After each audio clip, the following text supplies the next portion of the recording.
Welcome to the Deep Dive, where we cut through the noise to get you truly well informed, helping you connect the dots on today's most significant developments. Imagine, just for a moment, you've been the victim of a crime. Maybe something valuable stolen, or perhaps your property's been unlawfully occupied. Or maybe you're involved in a legal process. And what happens if a small procedural detail, goes wrong? And how long exactly does the system even have to bring charges against someone for something they might have done? These aren't just like abstract legal ideas. They're really practical questions. They underpin the very fabric of our justice system. And honestly, they can profoundly impact your life. Today, we're embarking on a really crucial deep dive into the Bhartiya Nagrik Suraksha Sanhita, or BNSS, 2023. Now, this isn't just some minor update. It's India's new overarching framework for criminal procedure, a massive reform, really, aiming to fundamentally reshape how justice is delivered. Okay, let's unpack this. Our mission today is to dig out the most important nuggets of knowledge from some critical but maybe often overlooked chapters of this new BNSS. We'll be navigating Chapter X66, which deals with the whole journey of property involved in criminal cases, how it's handled, disposed of. Then Chapter X67, which shows how the system handles procedural errors, mistakes. Chapter XX8 is fascinating too. It's all about the time limits for starting cases, for prosecuting offenses, the clock, basically. And finally, we'll look at some really significant miscellaneous provisions in Chapter X9X. These bring in major modernization and streamlining across the whole legal process. Our goal here is to give you insights that go way beyond just a surface-level understanding. We want you to get a comprehensive grasp of these vital legal changes. Indeed. And this legislation, it really represents a foundational shift. It reshapes how the criminal justice system functions pretty much at every level. What's truly fascinating, I think, is how the BNSS tries to strike this delicate balance. It's integrating modern tools, pushing for efficiency, but at the same time, it's trying to clarify some long-standing ambiguities and, crucially, ensure fairness. It really encourages critical thinking about the actual mechanics of justice delivery, from how a single seized item is meticulously handled right up to the broad timelines that govern a whole prosecution. So throughout this deep dive, we won't just be listing what the law says in these detailed sections. We'll critically examine why these changes matter, their practical implications for the integrity of the legal process, and, really importantly, how they stand to affect you as a citizen interacting with or impacted by the system. It's kind of like understanding the engine room of justice. All right, let's start by tracking something tangible. The journey of property in a criminal case. We're diving into part one. The journey of property in a criminal case, focusing on Chapter 36, disposal of property. So when an item, maybe it's a stolen car or a bundle of illicit cash or even a critical piece of evidence, gets tangled up in a criminal investigation, it doesn't just vanish into some legal black hole, right? It actually starts on a very precise, legally defined path. And the BNSS meticulously charts this path with some significant updates. And here's where it gets really interesting, because the new law brings in both clarification and modernization. Section 497, for instance, it focuses squarely on the interim management of property, essentially how courts make sure things are preserved or maybe even smartly disposed of during a trial or investigation, before a final verdict is even reached. The core idea here is practicality meeting preservation. It's not just about sticking it in storage, it's active management. This rule applies to any property produced before a criminal court or magistrate at any stage, investigation, inquiry, or a full trial. And this concept of proper custody, it's not just some dusty warehouse. It could be a court's malkhana that's the designated evidence room, or it could be traditional police custody. But significantly, it also allows for property to be entrusted to an interim custodian. Imagine returning a seized vehicle to its owner, but on a bond. In legal terms, that's called a supernama. Yes, the supernama. And this detail is incredibly important for you because if your property is ever seized, a supernama offers a real path to get it back temporarily, stopping it from just deteriorating while the legal wheels turn. That's exactly right. And the supernama isn't just, handing it back. It's a proper legal agreement. When property, like a car, is released on supernama, the owner gives a bond, basically a promise that they'll look after the property and bring it back whenever the court asks. Okay, so there's accountability. Absolutely. The insight here is that it shifts the burden and the cost of maintenance from the state, the police or court, to the owner. It promotes efficiency, but it also legally binds the owner. If they damage it or don't produce it, they face consequences, forfeiting the bond, maybe even more charges. Right. It's a practical fix that balances the need for evidence with individual property rights. a definite improvement over the old system where cars would just rust away in police yards for years. Yeah, I've seen pictures of that. Not good.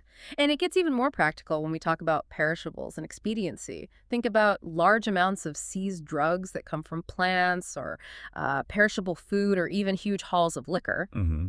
Under the BNSS, the law now specifically allows for immediate sale or disposal if the property is subject to speedy and natural decay, or if keeping it is otherwise expedient. Makes sense. It's just common sense, really, designed to stop things losing all their value, but also to massively reduce storage headaches for the police and courts.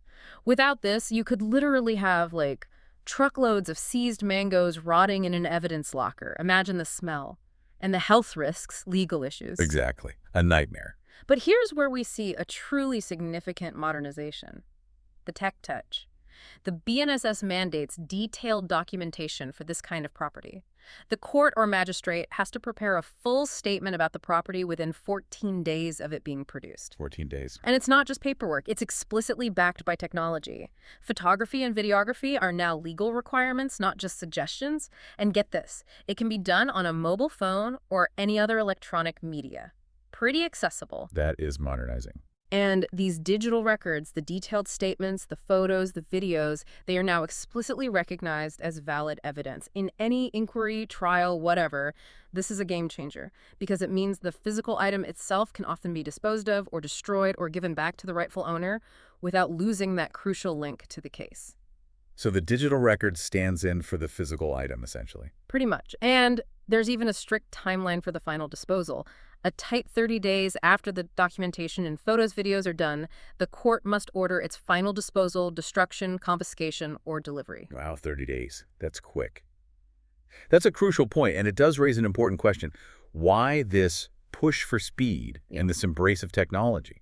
Well, fundamentally, this section aims to stop valuable assets from deteriorating over the long term. It also significantly cuts down the huge storage burden on police stations and courts. I mean, it's a massive practical problem, and ultimately, it's about speeding up justice. What's really insightful here is that it basically writes into law the principles from landmark judgments, like Sundarpai Ambala Desai v. State of Gujarat. Ah, you mentioned that case earlier. Yes.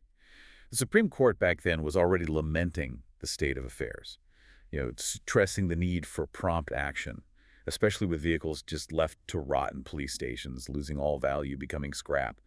The BNSS now gives the legal teeth to enforce that prompt action. So it formalizes what the courts were already saying was needed. Exactly.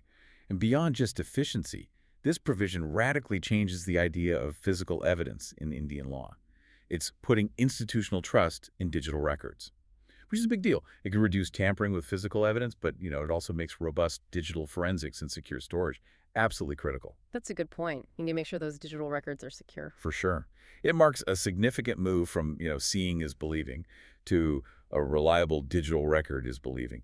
That's a huge shift from the traditional approach under the old CrPC. It really sounds like the system is getting a much-needed upgrade to solve some very real, practical problems. Think about that big load of seized liquor we mentioned. Instead of letting it sit there, taking up space and resources, the magistrate can now order it destroyed within 30 days, and they can rely on those solid digital records as evidence. Right. Or a seized car, if ownership is clear, it can go back to the owner on that superdnama bond. Stops it deteriorating, owner gets to use it, case moves on. It just feels like a pragmatic step towards a more, nimble and accountable justice system. Okay, moving on to Section 498. This deals with the final verdict on property, what actually happens to the property after the investigation, inquiry, or trial is completely over. The final chapter for that seized item. The end game. Exactly. And the court gets pretty wide discretion here. It can order destruction, think counterfeit cash, illegal weapons, dangerous stuff. It can order confiscation, especially for proceeds of crime. Get those ill-gotten gains out of the offender's hands, maybe use them for the state or compensation. Taking the profit out of crime. Right. Or, and this is often what victims want most, it can order delivery back to the rightful owner. Now, if property is returned to someone claiming it, it might come with a condition. They might have to provide a bond, promising to restore it if the court's order gets overturned on appeal. Oh, a safety net. Yeah, conditional delivery. It ensures the system can fix itself if a higher court sees things differently. And there's a crucial safeguard for the person getting the property back. Unless it's something that perishes quickly, The disposal order is put on hold, stayed for 2 months, or until any appeal is sorted out. 2 months. That gives time to react. Exactly. Provides a vital window, protects the right to appeal, gives everyone time to challenge the decision if they need to. Now, what's truly fascinating here, and a point where the BNSS really strengthens the fight against financial crime, is the extended definition of property in this section. Oh, how so? Well, it's not just the original item itself, you see.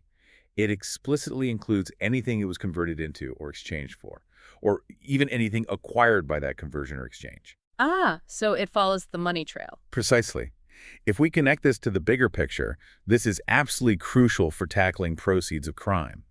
It ensures illicit gains don't just vanish by being laundered, transferred, or changed into other assets. It gives courts the power to follow that trail of illegal wealth no matter how it morphs. Really stops offenders from benefiting from their crimes. That makes sense. A significant improvement, you think? Definitely. It's a much clearer and stronger tool than some of the older provisions, which could be a bit narrower. And why does this whole comprehensive approach in Section 498 matter to you, the listener? Well, if you're the victim of a theft, this is the section that ultimately gets your property back. If you're accused of something but then acquitted, this is how your legally seized belongings are returned. And that 2-month stay period, that's your built-in protection. Gives you that critical window to appeal if you disagree with how the court decided to dispose of the property. It's about ensuring fairness right to the end. Exactly. So, for example, someone steals your antique watch, they get convicted. The court orders it back to you. But the actual handover is delayed for 2 months, just in case the convicted person appeals. Okay. But on the other hand, a weapon used in a murder after conviction, that might be confiscated by the state or ordered destroyed, removes a dangerous item, ensures public safety. Different outcomes for different types of property and situations. Makes sense. Now let's look at some special considerations regarding property, moving beyond those general rules. Section 499, for instance, offers a shield for the innocent purchaser.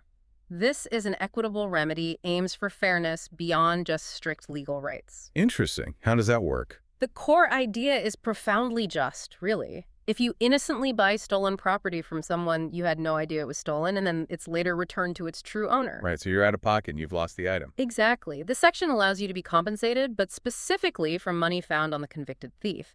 It's a nuanced provision, recognizing that innocent people can get caught up as collateral damage. So it tries to make the innocent buyer whole, using the thief's own money. Yes, but there are clear conditions. There has to be a conviction for theft or receiving stolen property. You, the buyer, must have bought it innocently, in good faith. Okay. Money must have been found on the accused when they were arrested or convicted. And, of course, the stolen property has to have been returned to its actual owner. That raises an important question, though. What if you are that unwitting participant? You lose your hard-earned cash for something you genuinely didn't know was stolen. This provision really highlights the system's commitment to fairness, doesn't it? Trying to mitigate losses for these bona fide purchasers caught in bad situations. Yeah. It's probably rare, but it's a significant recognition of that wider impact of crime. Shows the law trying to provide some relief beyond just punishing the offender. It stops you being doubly victimized, in a way. Exactly. Once by the thief selling stolen goods, and again by losing your money and the goods, this clarity wasn't always there in older laws. So let's paint a picture. Someone steals a rare book, sells it to you for, say, $10,000. You had zero clue it was stolen. Later, the thief gets caught, maybe with $15,000 on them. The book goes back to the original owner. Right. You, as the innocent buyer, could then potentially get your $10,000 back from that seized money. It tries to minimize the ripple effect of crime on innocent parties. A neat solution when the conditions are met. Then we have Section 500, which explicitly gives you the right to challenge property orders. The core concept is simple but vital. Anyone who feels aggrieved, basically, negatively affected by a property disposal order under Section 498 or 499 can appeal to a higher court. So there's recourse if you disagree. Absolutely. And the appellate powers are strong. A higher court can stay the order, modify it, alter it, or even completely cancel the original decision. This provision makes sure that decisions impacting valuable property rights aren't just final without any review. Yes. It reinforces that fundamental idea of due process. If you feel your claim wasn't properly considered, or the disposal order itself wasn't fair or lawful, you have a clear legal path to challenge it. It's a crucial check and balance, right?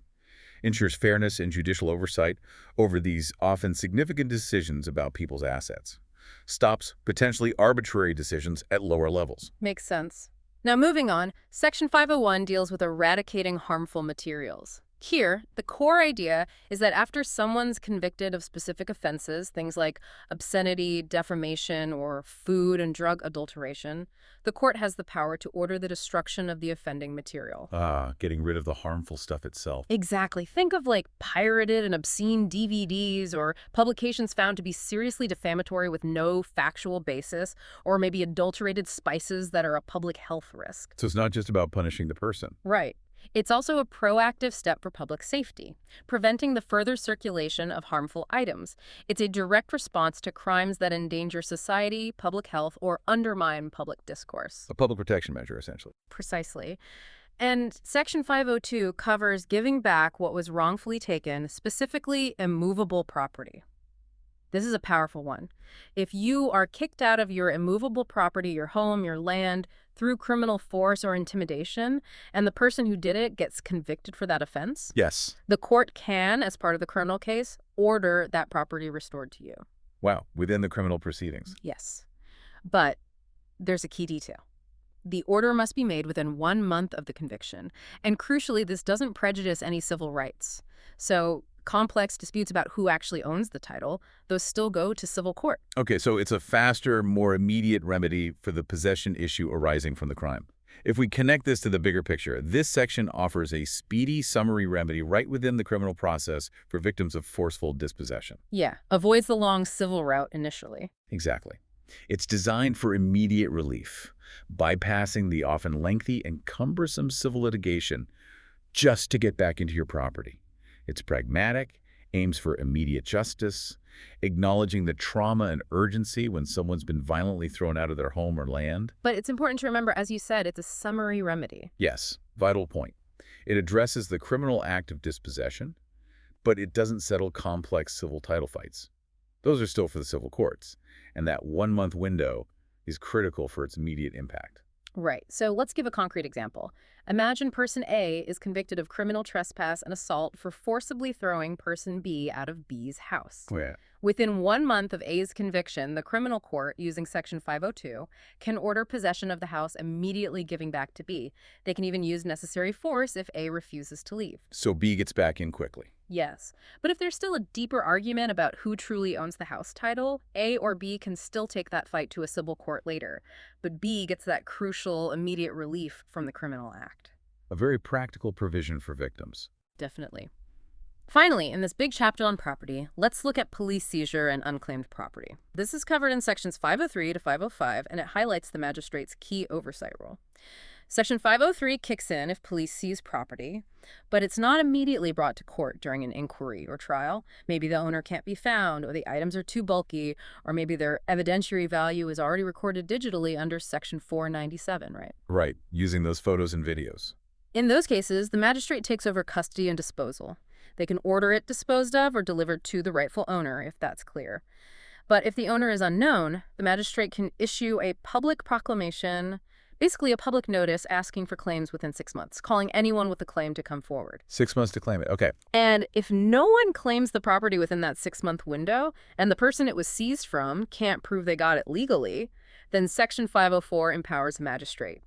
They can order the property to be at the disposal of the state government. Often means it gets sold off, the money goes to the state, stops stuff piling up indefinitely in police storage. A clear process for unclaimed items. And Section 505 allows for the swift sale of perishables or low-value items. The core idea here is just pure common sense. The magistrate can order an immediate sale if the owner is unknown or absent, and if it's perishable. Like those mangoes again? Exactly. Or if selling it would clearly benefit the owner, like a depreciating asset. Or if its value is pretty low, the threshold mentioned is $10,000. So practicality wins out. Totally. This is where bureaucracy meets practical needs. It prevents waste, stops value loss, and avoids unnecessary burdens on the state. And the money from the sale. It's held in trust. So if the owner does eventually show up, they get the cash, not rotten fruit or a worthless item. A very sensible, efficiency-focused measure, clearly laid out now in BNSS. Right. Okay, so we've meticulously tracked the journey of property from seizure to final disposal. But it makes you wonder, what happens when things don't go perfectly to plan? The legal system, well, it's human-made, it's complex, it's not immune to mistakes. How does the system fix things when a procedural step goes wrong? Good question. That brings us neatly to the next part. Exactly. This brings us to part 2. When the gears grind. Navigating procedural irregularities, which is covered in Chapter 37. Think of this chapter as the justice system's internal quality control. It distinguishes between, a minor blip that can be smoothed over and a fundamental flaw that could potentially unravel an entire case. Crucial distinctions. So what does this all really mean for how reliable and fair a judicial proceeding is? It's about making sure justice isn't derailed by simple technicalities, but also that serious fundamental errors don't lead to unfair or unlawful outcomes. This chapter sets up a really crucial distinction: the big divide between curable versus void proceedings. Section 506 covers the first category, oops, but we can fix it. These are irregularities that don't automatically vitiate or invalidate proceedings. Okay, the fixable ones. Right. The core idea is a specific list of actions which, if done by a magistrate who wasn't legally empowered to do them but did so erroneously and in good faith, will not automatically kill the whole proceeding. Examples include issuing a search warrant under Section 97, or ordering a police investigation in non-cognizable cases, Section 174, holding an inquest, Section 196, or selling property under those sections we just discussed, 504, 505. So honest mistakes in exercising power they thought they had. Exactly. The key principle is erroneously in good faith. If the magistrate genuinely believed they had the power, and crucially no substantive injustice actually happened to anyone involved, the proceedings are saved. This stops hyper-technical objections from derailing otherwise valid cases just because of an honest mistake. That sounds like a vital curative provision. It safeguards the legal system against being held hostage by, minor procedural slips. Yeah. If we connect this to the bigger picture, it really reflects a strong pragmatism in the law. How so? Well, the focus is fundamentally on whether substantive justice was served, not just on perfect literal adherence to every single procedural dot and comma, as long as the error was honest and didn't actually harm anyone's case. Right. Make sure honest administrative mistakes don't just bring everything crashing down, especially when no one was actually prejudiced by it. Crucial for judicial efficiency. So, for instance, maybe a junior magistrate, new to the job, isn't specifically empowered to order a police probe into a non-cognizable case, but they mistakenly, in good faith, issue that order. The investigation done based on that and the later proceedings generally would not be thrown out just because of that specific lack of empowerment, provided you can show good faith and the accused wasn't actually harmed in their defense. A practical safety net. Now, in stark contrast, Section 507 outlines the game-over situations, irregularities that devitiate proceedings, making them void right from the start. Here, the core concept is a list of specific actions which, if done by a magistrate who was not empowered by law to do that specific thing, make the entire proceedings void. Void means null, right? Yes. As if it never happened. Exactly. These aren't minor technicalities. They're fundamental jurisdictional errors. Things like attaching or selling property of an absconder under Section 85, issuing search warrants for postal items that's a power restricted to specific higher magistrates under Section 96(3), demanding security to keep the peace or for good behavior powers often held by executive, not judicial magistrates, trying an offender for a crime they simply don't have the legal competence to try, or deciding an appeal when they have no appellate power at all. So these are really fundamental overreaches of authority. Precisely. The key principle here is that these errors are so fundamental they cannot be cured, even by claiming good faith. They strike at the very root of the magistrate's authority for that specific function, making the whole act a nullity. So this raises an important question. What's the real difference in impact between these curable errors in 506 and these void ones in 507? Well, Section 507 draws a very clear line. The errors listed here aren't just technical slips. They're fundamental usurpations of judicial power or a complete lack of the inherent jurisdiction needed for that act. Right. If proceedings are void, they're null and void from the beginning. No legal effect. It's as if they never happened. This gives you, as a litigant, a really strong ground to challenge if such a fundamental error affects your case, because it means the court never had the basic authority to do what it did in the first place. Can you give an example? Sure. Say a magistrate is only empowered to try cases with punishments up to 1 year imprisonment. But they go ahead and try someone for an offense punishable with 5 years and convict them. Under Section 507, that entire trial and conviction would be void, null, because the magistrate simply lacked the fundamental competence. This distinction is crucial for upholding the rule of law and the sanctity of judicial authority. Okay, that distinction is clear. Now let's look at errors related to place and evidence. These can be subtle, but still potentially impactful. Section 508 addresses proceedings conducted in the wrong place. The core idea is that a finding or sentence from a competent court won't be invalidated just because the trial happened in the wrong territorial division, like technically the wrong district or sessions division, Okay. unless that mistake has in fact occasioned a failure of justice. Ah, the failure of justice test again. Exactly. So what does this actually mean for you? It implies that if your case was technically heard in District A instead of District B, but, you could still bring your witnesses, access your lawyer, and there was no actual prejudice or harm to your defense. Then the outcome likely stands. Right, the outcome stands. The law here isn't obsessed with geographical perfection. It's about actual fairness. Did a real injustice occur because of the location mix-up? And the burden is on the person challenging it to show that injustice. Precisely. They'd have to prove that the geographical error led to a substantive miscarriage of justice. Now, Section 509 deals with confessions and statements that are not quite perfect procedurally. The core concept: if a confession or statement by an accused, recorded under Sections 183 or 316, has some minor procedural non-compliance issues during recording. Like what kind of issues? Maybe a forgotten signature on one page of a long statement, or a slight delay in bringing the accused before the magistrate for the recording. Minor stuff. It can still be admitted as evidence if the court is satisfied that this non-compliance didn't injure the accused's defense on the merits and that the statement was, essentially, duly made, meaning voluntarily and properly in substance. This sounds like a crucial curative measure, especially for confessions, which can be very powerful evidence. Exactly. While the safeguards for recording confessions are vital, absolutely vital to ensure they're voluntary and accurate, this section means trivial errors won't automatically throw out a genuinely made voluntary statement, as long as your ability to defend yourself wasn't substantively compromised. The focus stays on the essence: fairness, voluntariness, not just rigid adherence to every minor procedural point. So it balances safeguards with pragmatism. Precisely. It balances the need for those safeguards with the practical reality that procedures aren't always followed perfectly to the letter. Then we have Section 510. Focusing on the charge sheet, that key document telling an accused exactly what they're accused of. Errors, omissions, or irregularities in the charge itself, including things like misjoinder of charges, lumping unrelated charges together improperly, will not automatically invalidate a finding or sentence. Okay, same principle again. Yes, unless it has in fact occasioned a failure of justice. If injustice did occur because of a faulty charge, higher courts have remedies. They can order a new charge to be framed, order a whole new trial, or even quash the conviction entirely if no valid charge could possibly have been framed on the facts presented. So there are ways to fix it if the error was serious. Right. The charge tells you what you're accused of. But imagine the charge had a minor typo in the date. But everyone involved, prosecution, defense, accused, knew exactly which incident, which specific act, which period was being discussed. Yeah, a simple typo shouldn't derail everything if everyone understood. Exactly. That kind of minor error might not be fatal to the case. The landmark Supreme Court case, William Slaney v. State of Madhya Pradesh, really highlighted this principle.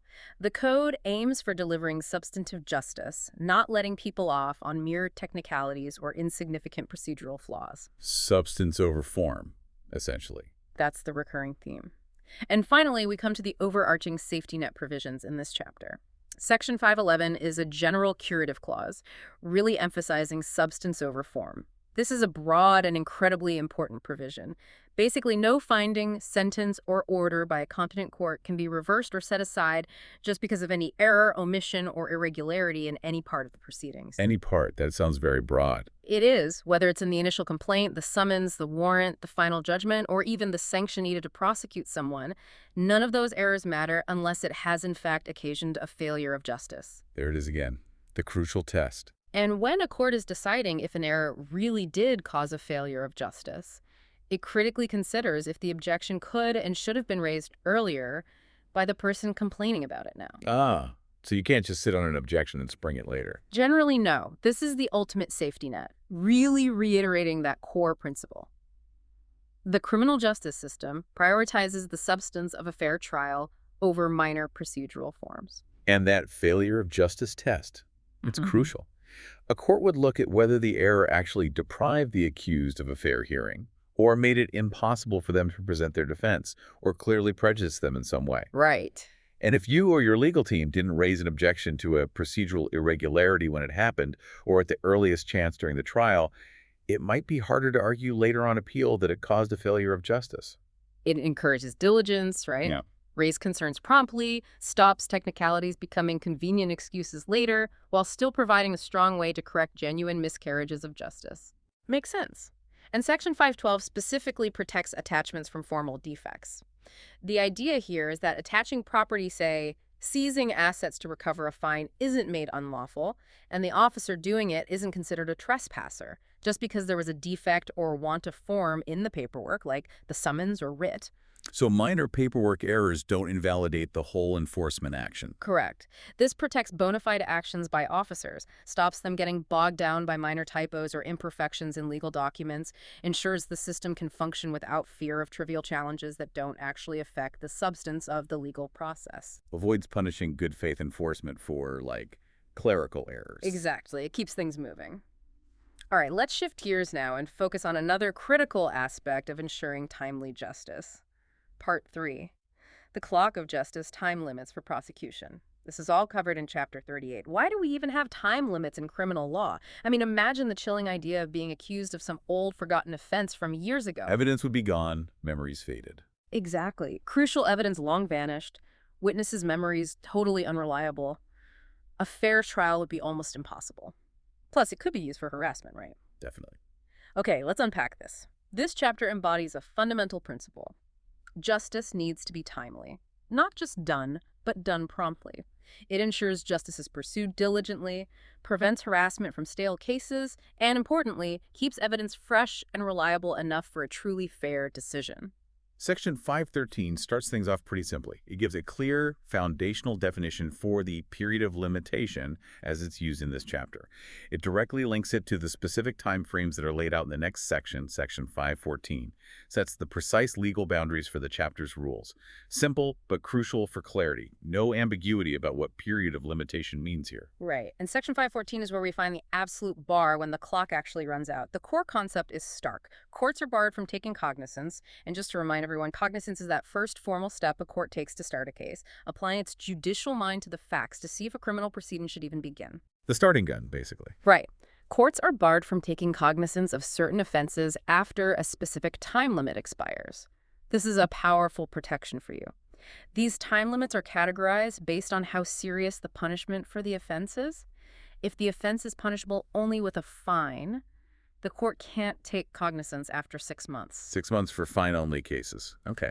If it's punishable with imprisonment up to 1 year, the limit is 1 year. 1 year for up to 1 year imprisonment. And if it's punishable with imprisonment over 1 year but up to 3 years, it's 3 years. 3 years for 1 to 3 year sentences. Got it. But here's a crucial exclusion. Offenses punishable with more than 3 years imprisonment. They are not subject to this limitation period. So serious crimes don't have a time limit for prosecution under this chapter? Generally, yes. Yeah. These are considered graver offenses, and the principle is that they can be prosecuted anytime. Society has a strong interest in bringing serious offenders to justice, regardless of how much time has passed. Makes sense for very serious crimes. And if someone is charged with several offenses together and they fall into different time limit categories, the limitation period for the whole case is decided by the most severe punishment among them. So the longest clock applies to the whole bundle. Exactly. And the relevant date for starting this clock is key. Usually it's the date the complaint is filed or the date the FIR, the first information report, is recorded. That marks the formal start. This is really foundational, host. If we connect this to the bigger picture, this section acts as a fundamental safeguard against, indefinite prosecution and potential harassment. It forces law enforcement and complainants to be diligent. If a case falls into these categories fine only, up to 1 year or 1 to 3 years, and it's brought to court too late, the court simply cannot even begin to hear it. A complete bar. Yes. It directly protects you from very old accusations where evidence might have vanished, memories faded, making a fair trial impossible. It provides legal certainty and pushes for prompt action in less serious matters. The old CrPC had similar limits, but the BNSS really reiterates and reinforces their importance as a citizen's right. So just to put it simply, An offense punishable only by a fine. Complaint has to be filed within 6 months from that relevant date, complaint or FIR. Right. If you're charged with 2 offenses together, say one carries a max sentence of 1 year and the other a max of 2 years. Then the 3-year limit applies. Correct. The 3-year limitation period applies to the whole case because the 2-year offense is the one with the most severe punishment among those two. Now, Section 515 clarifies exactly when the clock starts ticking. The general rule is simple: the date the offense was committed. Straightforward enough. But there are crucial exceptions designed for fairness when there's delayed knowledge. If the offense itself or the fact it was committed wasn't known initially, the clock starts only when it was first known to the victim or the police. So if you didn't know you were robbed for a week. The clock starts when you found out. Similarly, if the offender was unknown, the clock starts only when the identity of the offender is first known to the victim or the police. This raises that important question again. What if you don't immediately know you're a victim, or you have no idea who did it? Right. This section ensures crucial fairness. The law recognizes that some crimes just aren't immediately obvious. Think about a complex financial fraud that might take months, even years to uncover. Or an anonymous threat. Exactly. Or an anonymous threat where you have no clue who the perpetrator is initially. This provision wisely delays the start of the limitation clock until there's a reasonable chance for the crime to actually be reported and investigated. It stops genuine victims being unfairly time-barred just because of circumstances completely beyond their control. It's a pragmatic and, frankly, humane approach to the realities of crime detection. Okay, so the clock might start later in some cases. Now, what about pauses and extensions for the clock? Situations where the time limit can be adjusted. Section 516 specifically allows for excluding time in certain cases. This effectively pauses the clock. Specific periods are just taken out of the limitation calculation. What kind of periods get excluded? Several important ones. For instance, time spent diligently prosecuting the case in a wrong court, meaning you tried in good faith to get justice, but picked a court without the right jurisdiction, assuming it's for the same facts and the same offender. Okay, so you're not punished for an honest jurisdictional mistake. Right. Also, any time when the prosecution was stayed by a court order, like an injunction stopping the case. Makes sense. The court itself stopped it. Time taken to get necessary sanctions or consents from the government or another authority. For example, the sanction needed to prosecute certain public servants. Both the application date and the date you received the consent are excluded. Stops bureaucratic delays eating up the clock. That could be significant. Definitely. And importantly, any time during which the offender was absent from India or was actively avoiding arrest by absconding or concealing himself, that time is also excluded. So they can't just run away and wait for the clock to run out. Exactly. This is pure common sense and vital for preventing injustice.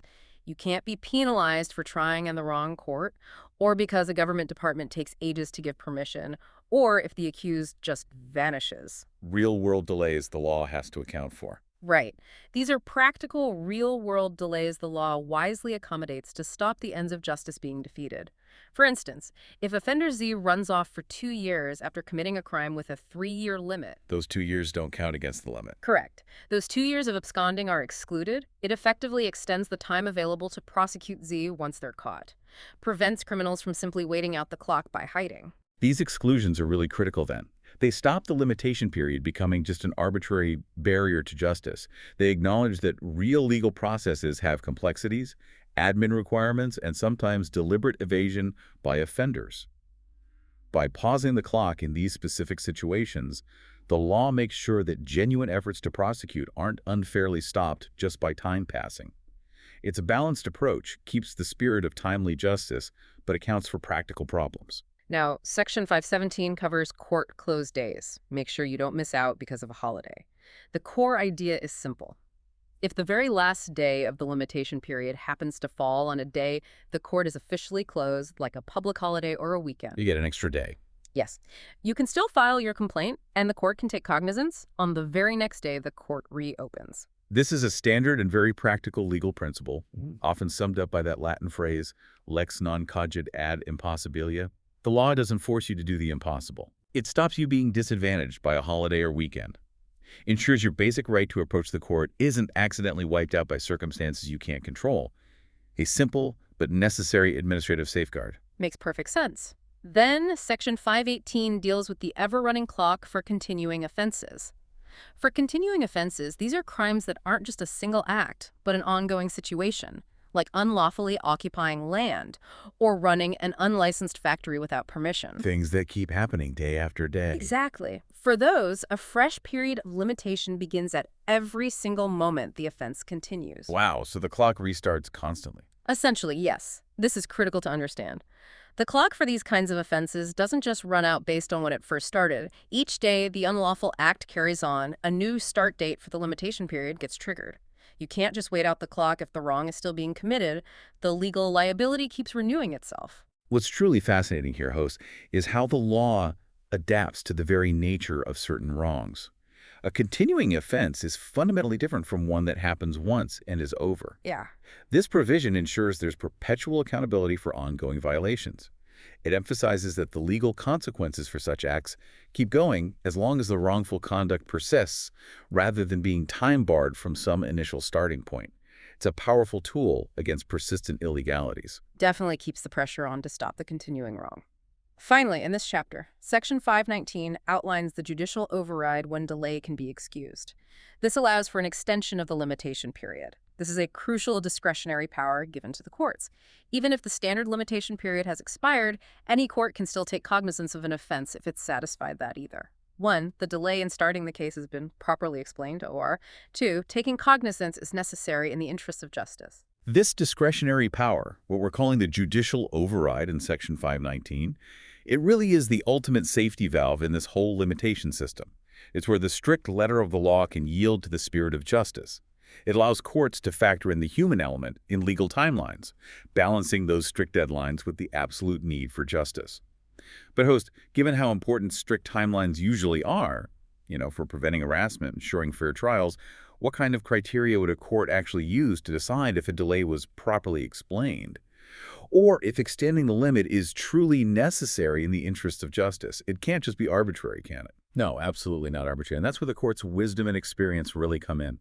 A proper explanation isn't just a casual excuse. It needs a genuine, unforeseen obstacle that stopped timely action. Think severe illness, maybe a natural disaster destroying records, or being detained somewhere else without communication. So serious impediments. Right. The court would look closely at the reasons, checking if the person was still diligent despite the delay, and interests of justice. That's an even broader, more profound reason. It's often used for particularly serious offenses where it would be a clear miscarriage of justice if the case was just dropped because of time. Like a major corruption case uncovered late. Exactly. Maybe a huge public corruption scam found after years of painstaking investigation, or a cold case suddenly solved by new, irrefutable DNA evidence.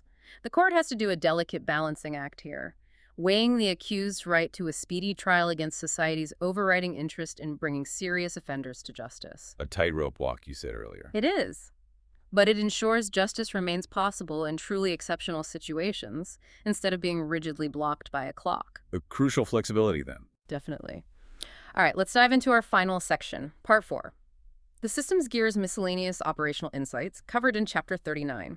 This last chapter, it really is like the administrative toolkit and the ethical compass of the BNSS.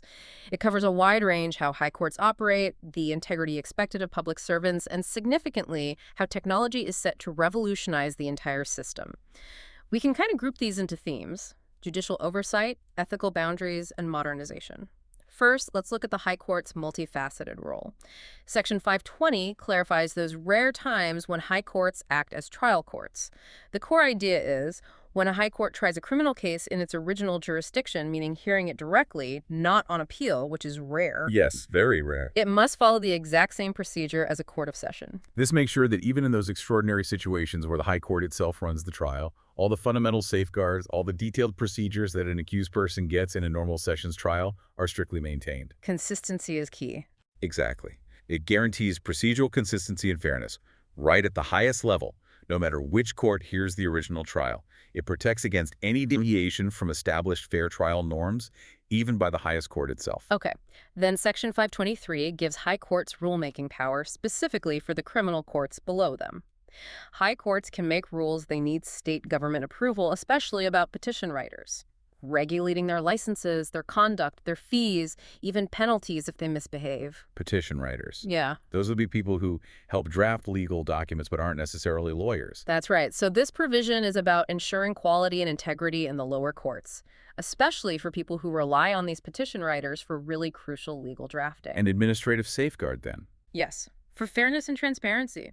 Protects potentially vulnerable litigants from being exploited or getting shoddy drafting work. Then we have Section 528. Saving of inherent power is the High Court's ultimate safety net. The core concept here is immensely powerful. The BNSS explicitly states that it does not limit the High Court's inherent powers. Powers to make orders needed to give effect to the Sanhita itself, or, crucially, to prevent abusive process, or ultimately to secure the ends of justice. If we connect this to the bigger picture, host, this is genuinely one of the most powerful and fundamental sections in all of criminal law. Section 482 under the old CrPC, now Section 528 here. So powerful. Because it means the High Court can step in and correct grave injustices. It can quash malicious proceedings even if there isn't another specific section in the BNSS that directly covers the situation. It acts as the ultimate guardian of justice. Ensures that procedural rigidity doesn't win out over fairness. You mentioned abusive process. What does that mean exactly? Abusive process refers to situations where legal proceedings are being used improperly, maybe for ulterior motives like harassment, or in a way that's clearly vexatious, totally unwarranted. Okay. And securing the ends of justice is even broader. It lets the court intervene where applying the law strictly would lead to an absurd or obviously unjust result. It's a fundamental principle. Superior courts keep this power to do justice where the written law, maybe due to unforeseen circumstances, just falls short.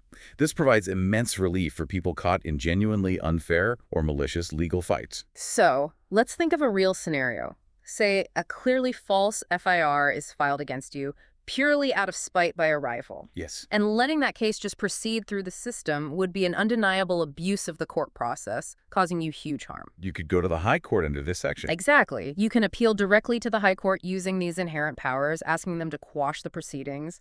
You might get immediate relief from that unwarranted harassment, possibly even before a trial fully gets underway. The crucial check on unchecked power or malice. A vital safeguard. Definitely. Now, Section 529 imposes a direct duty of continuous superintendence on high courts. They have a duty, it's non-optional, to continuously supervise the lower sessions courts and judicial magistrate courts. Why? To ensure both the expeditious, meaning of fast and proper disposal of cases. This section is critical for accountability throughout the whole judicial hierarchy. It mandates the High Court to actively oversee and guide the subordinate courts, pushing for both speed and correctness in how they function. So it's more than just hearing appeals. Oh, yes. It reflects a shift towards active performance management of lower courts. This duty could lead to, say, data-driven judicial reforms, identifying system bottlenecks, promoting best practices. Ultimately, it benefits you, the litigant, by reducing delays and improving the overall quality of judicial decisions. It's about making sure the entire justice machine runs smoothly and fairly. Makes sense. Moving on to integrity and fairness within the system. Section 521 addresses that delicate balance of civilian and military justice navigating the crossroads. It gives clear rules for deciding if military personnel should be tried by civilian courts or by courts-martial, and it facilitates cooperation between the two systems. For example, magistrates handing over accused military personnel to their commanding officers, or high courts ordering a prisoner produced for a court-martial. So it avoids conflicts between the two justice systems. Essentially, yes, it's about navigating these overlapping jurisdictions efficiently, making sure there's justice for military personnel, but without undermining the integrity or authority of either the civilian or the military legal systems. Now, Section 525 powerfully reinforces that principle. No judge in their own cause, preventing bias. A judge or magistrate cannot try a case they are personally interested in, nor can they hear an appeal from their own judgment. Obvious conflict of interest there. Right. Exceptions are made only if their involvement was purely in a public capacity, or for things like site visits, which are just procedural necessities. This is just a fundamental principle of natural justice, host, often summed up by that maxim. Justice must not only be done, but must manifestly and undoubtedly be seen to be done. Yeah, the appearance of fairness matters too. Absolutely. It assures you, as a litigant, that you have an impartial judge. It explicitly stops any situation where a judge's personal connections, financial interests, or prior involvement could, or even just appear to, sway their judgment. crucial for maintaining public trust in the judiciary. And Section 526 takes it further. Prevents an advocate who practices in a particular magistrate's court or its local area from also sitting as a magistrate in that same court or area. Maintaining separation between lawyers and judges. Exactly. Ensures a clear separation between the bar and the bench. Prevents any perception of favoritism or undue influence. And Section 527 lays down clear ethical boundaries for public servants involved in property sales ordered by the court under the BNSS. Simply put, a public servant involved in such a sale cannot purchase or bid for that property, directly or indirectly. Another conflict of interest prevention. Precisely. This provision directly stops conflicts of interest, ensures transparency and fairness in these sales, which often involves significant assets, protects the integrity and impartiality of the whole process. Clear ethical lines drawn. Finally, let's explore modernization and transition areas where the BNSS really looks ahead. Section 522 refers to standard forms, aiming for consistency everywhere.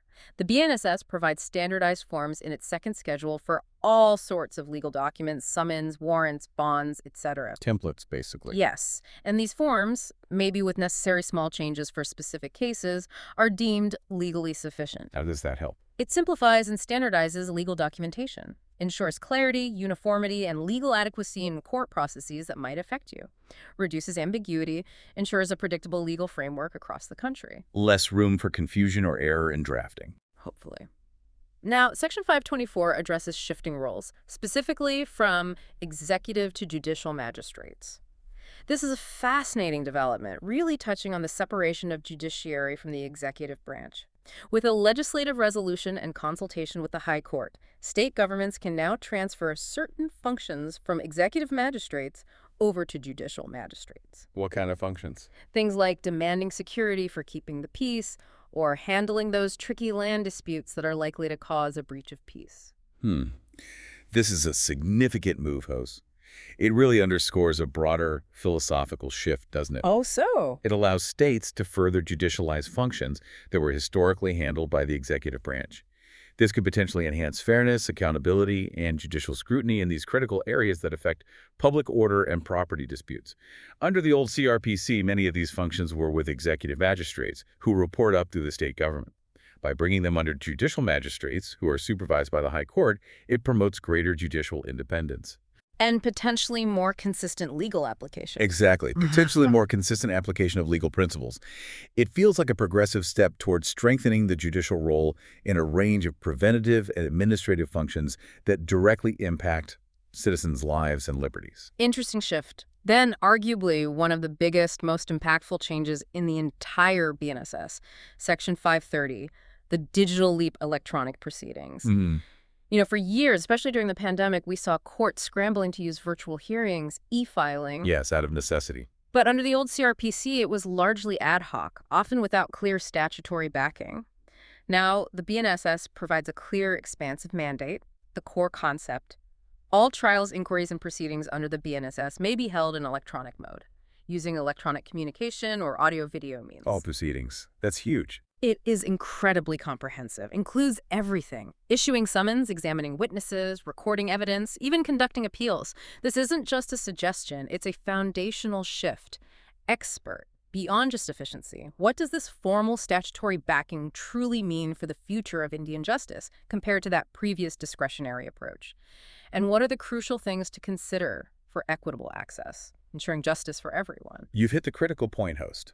Moving from those discretionary, often emergency measures to a clear statutory mandate under the BNSS. It's monumental. Yeah. The insight here is that the system isn't just adapting anymore. It's formalizing its journey into the 21st century, establishing a robust legal foundation for virtual courts. So more consistency. Yes. It means consistency across courts nationwide, potentially better resource allocation, and a significant reduction in the need for physical court appearances. That has ripple effects on safety, cost, and speed. For citizens, it could mean testifying remotely if you're unwell or far away, receiving summons securely via email or other electronic means, accessing case documents digitally. This drastically improves accessibility for many people. But what about the challenges? The equitable access question is paramount. India is incredibly diverse. Internet penetration, digital literacy, they aren't uniform across all demographics or regions. The success of Section 530 will absolutely hinge on robust digital infrastructure. Extensive training for everyone involved, lawyers, judges, police, court staff, even litigants. And critically, ensuring that the digital divide doesn't accidentally become a barrier to justice for those without technology access. So safeguards are needed. Absolutely. It's a progressive vision, but the implementation needs to be meticulously inclusive. And we need strong safeguards for data security and digital identity, too. A lot to consider for it to work fairly. And finally, Section 531 addresses the old code out, the new code in ensuring a smooth transition.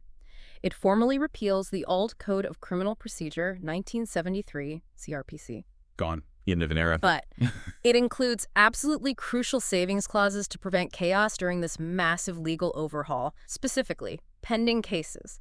Any appeal, trial, inquiry, or investigation already underway when the BNSS officially comes into force, it will continue under the rules of the old CrPC until it's completely finished.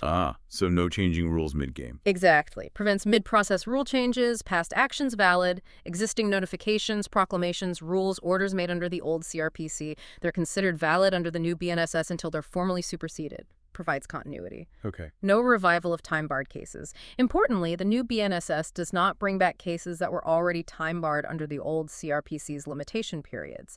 Protects people from old expired liabilities suddenly reappearing. That is incredibly important for legal certainty, host. It prevents widespread chaos by ensuring a smooth, gradual transition, not some abrupt cutoff. Yeah. It means if your case started last year, it finishes under the rules you started with. That gives predictability. But any new case initiated after the BNSS comes into force, that operates under the new Sanhita. It avoids a sudden, disruptive shift, provides clarity in an already complex legal landscape, protects everyone from sudden, disorienting changes in procedure right in the middle of their case.